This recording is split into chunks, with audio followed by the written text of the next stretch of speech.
E aí, pessoal, meu nome é Andressa Antunes e eu tô aqui hoje para falar de um tema que todo mundo me faz perguntas, sempre tem dúvidas sobre o assunto, muitos mitos sobre o assunto, que são as altas habilidades, ou também conhecida como superdotação. Afinal, que perfil é esse? O que é, o que não é? Como lidar? O que precisa de ser feito? Isso é um diagnóstico ou não?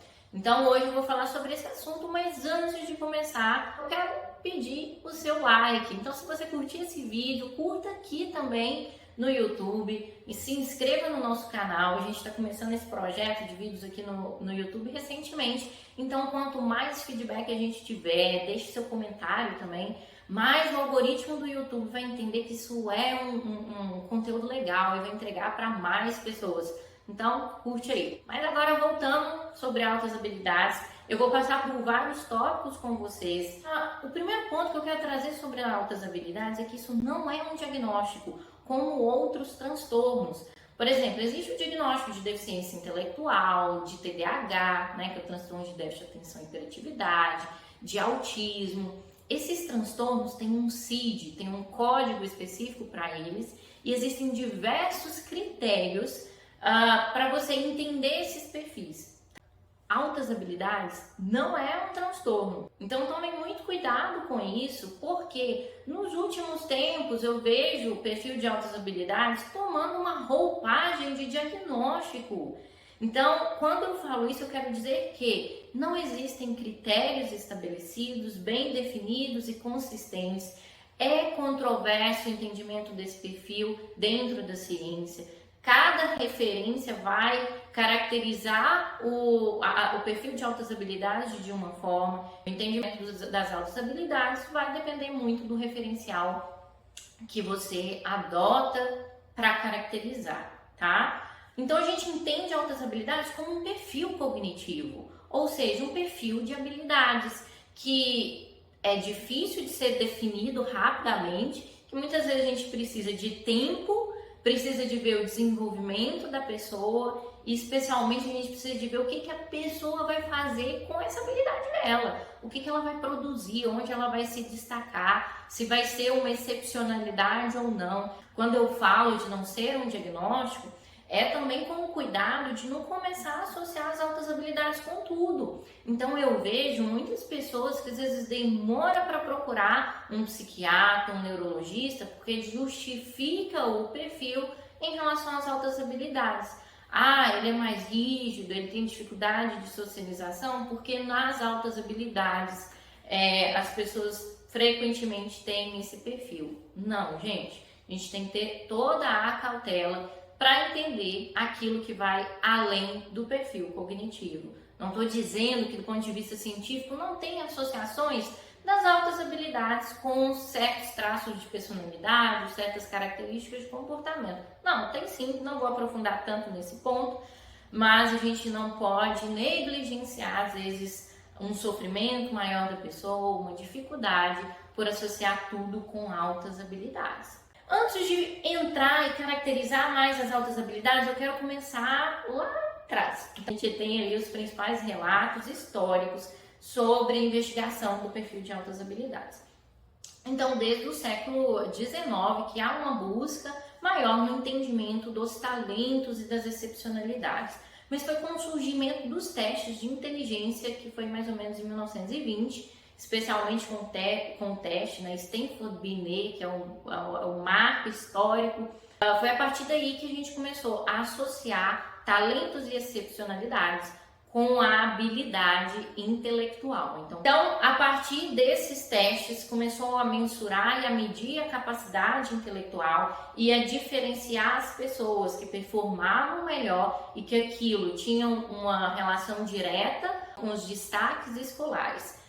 Então a gente começou a fazer essa associação mais direta, mas eu vou dizer que isso é algo um pouco retrógrado, né? Não faz mais tanto sentido associar essas excepcionalidades a uma medida exclusiva de teste de inteligência. Antes era considerado que pessoas com QI acima de 130 eram pessoas, né, com esse perfil de superdotação, mas hoje reduzir um perfil tão complexo a uma única medida é um tanto quanto inadequado, ainda que isso seja muito presente dentro da área profissional. Então, profissionais, cuidado com isso, não reduzam seus pacientes a uma medida única de QI. Não é só a partir disso que a gente entende o perfil. Mas o grande boom, eu vou falar aqui de inclusão desse perfil, especialmente nas escolas, aconteceu com a busca para se chegar à Lua. Olha onde a gente vai chegar. Então, com o desenvolvimento do Sputnik pela União Soviética, isso foi um choque para os Estados Unidos de a capacitação dos seus alunos, né? Como assim? Nós estamos para trás. Então, a gente precisa de identificar aquelas pessoas que são excepcionais. A gente precisa capacitar mais as pessoas que têm destaques, que têm potenciais mais altos, tanto nas ciências quanto na matemática, para conseguir fazer com que a gente chegue a tal ponto de construir uma nave espacial que vai chegar à Lua. Então, foi a partir dessa busca, desse choque tecnológico, nessa diferença de tecnologia entre os países, que fez com que os Estados Unidos começassem a desenvolver programas de inclusão para pessoas excepcionais, pessoas com talento acima da média nas habilidades, especialmente de ciência e matemática. Isso lá atrás. Hoje a gente já tem um desenvolvimento de planos de inclusão muito mais elaborados. Mas por que eu também estou colocando esse ponto, que foi um marco importante? A gente só entende as altas habilidades pela necessidade que a pessoa tem de adaptação, a necessidade que ela tem de programas diferentes que vão fazer com que ela consiga explorar muito mais os potenciais dela. Então, a partir desses marcos históricos, a gente consegue entender muito mais o perfil de altas habilidades. Existem diversas teorias, mas uma das que eu mais gosto, porque eu acho que ela traz muito um conceito ali bem amplo sobre o perfil, é o conceito de altas habilidades da associação, né, Associação Americana de Crianças com Altas Habilidades, que diz o seguinte: altas habilidades corresponde a essa demonstração de níveis excepcionais de aptidão, que pode ser definida pela capacidade excepcional de raciocinar e aprender, ou esses níveis excepcionais de competência, que pode estar ligado a um desempenho documentado, então você ter um laudo que mostre isso, ou que você consegue ver essas competências muito claras, tá? Ela é vista em um ou mais domínios. Os domínios incluem qualquer área estruturada ou atividade com seu próprio sistema simbólico. Então, excepcionalidade na área da matemática, na área da música, na área da linguagem. Então, quantos escritores que nós temos que são pessoas únicas, né? Ou também pode estar ligado às habilidades sensório-motoras, como pintura, dança e esporte. Então, altas habilidades é uma pessoa com talentos, é uma pessoa que se destaca, é uma pessoa uma criança, vamos pegar aqui o perfil de criança, é uma criança que, quando ela está inserida no grupo dela, quando ela está inserida ao sistema da escola, esse método que é padrão para todos, ele não é suficiente para conseguir explorar todo o potencial.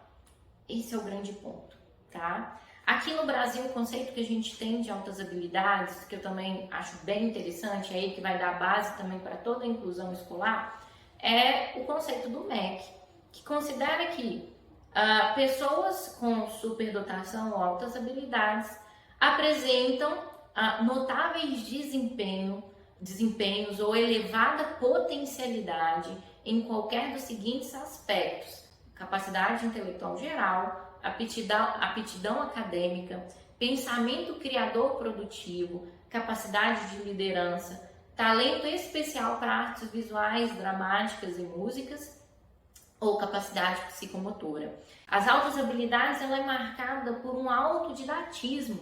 Então, é uma pessoa que consegue aprender sozinha. Então, quando ela está muito interessada por um determinado assunto, ela consegue construir suas próprias estratégias, consegue se organizar muito bem para alcançar mais conhecimento sobre aquele assunto.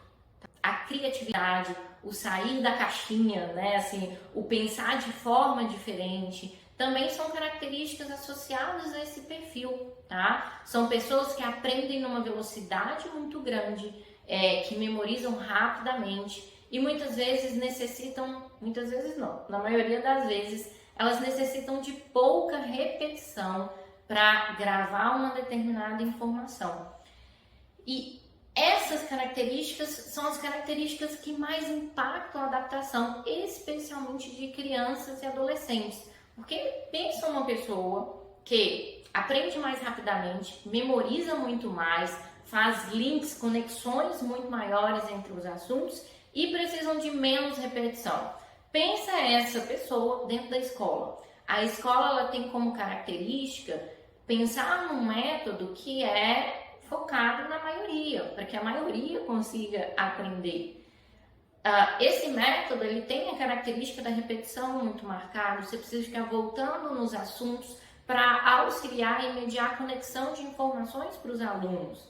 Uma pessoa com altas habilidades, ela tende a ter uma certa dificuldade em se adaptar a esse processo. E aí muitas vezes a consequência é uma baixa motivação, uma falta de motivação com o aprender pedagógico, com o aprender na escola, e aí isso começa a ter um impacto que é uma criança com altas habilidades, mas que está tendo desempenho escolar abaixo da média, tá? Não porque ele não dá conta de aprender, mas é porque esse método, essa estrutura, às vezes é uma estrutura que não está favorecendo ali a motivação para ele se engajar, porque o nível de desafio é pequeno, fica muito repetitivo. E aí a gente entra no outro ponto, que é o ponto da inclusão. Então, o que fazer com esse perfil? Apesar dele não ser um diagnóstico, aqui no Brasil é um perfil elegível à inclusão. Então, são pessoas que têm direito, do ponto de vista de lei, têm direito a adaptações escolares. E aí a gente tem aí várias discussões sobre esse assunto. E são discussões muito pertinentes e a tomada de decisão ela é complicada, que é, o que eu faço? Eu avanço esse aluno? Eu coloco atividades mais difíceis? Esse menino sai da escola? O que eu faço com esse perfil? Tá? Então a gente tem aí algumas opções. A primeira é a aceleração. A aceleração é fazer com que o aluno saia do ano dele e avance para um ano acima, tá? A outra estratégia é o enriquecimento de conteúdo, que é o quê? Esse aluno, ele frequenta a turma dele, ele fica na turma, né, correspondente à faixa etária, só que as atividades são diferenciadas para ele. E a terceira estratégia, que aqui no Brasil eu acho que ela é muito mais viável no ensino médio, esse aluno, ele fica no ano escolar dele, mas para algumas matérias ele faz nos anos mais avançados, de acordo com a aptidão dele. Então é uma pessoa que tem um destaque muito grande, por exemplo, na área de matemática e física. Então o menino está no primeiro ano, mas está fazendo uma aula do terceiro ano, do segundo ano, por exemplo, tá? Então você precisa pensar muito bem no perfil do aluno, para conseguir fazer a escolha. E o que eu vou dizer? Em relação à aceleração, é onde a gente tem que tomar muito cuidado, porque eu vou dizer assim, que poucas pessoas realmente são aptas a ter essa estratégia como uma estratégia mais adequada. Por quê? Para a gente pensar na aceleração, a pessoa, esse aluno, ele precisa ter um desenvolvimento global mais maduro. Eu não posso olhar só para o pedagógico. Então, essa pessoa, né, esse aluno, ele precisa ter um bom desenvolvimento socioemocional e boas habilidades motoras e que vão ser adequadas à faixa etária superior à dele. Não adianta você olhar só para o pedagógico, porque afinal essa pessoa também ela é autodidata, ela vai seguir o próprio ritmo dela. Mas a gente tem que olhar para aquilo que ela não é autodidata, né? Que é o socioemocional e a parte motora. Então, pelo relato que eu tenho, assim, de muitos adultos que passaram pela aceleração quando mais novos, não são relatos bons, são relatos de muito sofrimento, exatamente por essa discrepância entre as habilidades. Então, o que eu mais indico normalmente, claro, tudo tem sua exceção, tá? O que eu tô colocando é só que não é tão adequado como o discurso de muitos mostram, a aceleração, tá? O que eu acho mais adequado é o enriquecimento ou essa estratégia que para os anos mais avançados do aluno frequentar algumas aulas mais avançadas à idade dele, tá? Para a gente dar essa oportunidade do desenvolvimento socioemocional e motor, mas também dando a esse aluno aquilo que ele precisa, ou pelo menos minimizar um pouco esse tédio, esse incômodo com a repetição. Então você dificulta o nível para ele. Mas fato é que pessoas com altas habilidades, elas exploram muito mais os seus potenciais fora da escola, com aulas especializadas, tá? Então, se uma pessoa gosta de matemática, gosta de programação, vai fazer cursos de programação. Claro que tudo dentro do que é viável, do ponto de vista também financeiro.